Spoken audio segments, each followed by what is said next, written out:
and begin. So we're going into full flexion.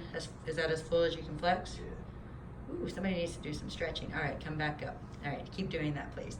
All right, so as we go into full flexion, which apparently my son is not 100% capable of right now, back is tight. Movement into fully flexed position from a standing position starts with the abdominal muscles and the iliopsoas muscles. Okay, and it is continued by the force of gravity acting on the trunk and controlled by the eccentric action of the erector spinae muscles. Okay, the posterior hip muscles, hamstrings, and gluteus maximus work to control the forward tilt of the pelvis.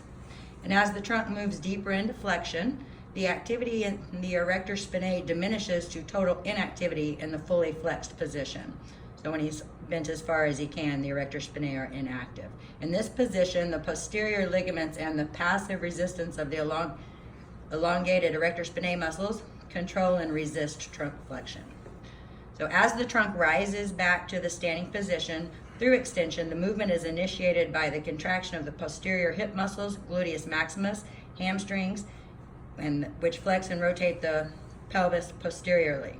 The erector spinae are active, most active exactly through the last 45 to 50 degrees of the extension movement. Okay, Dylan, you can just stand for a minute.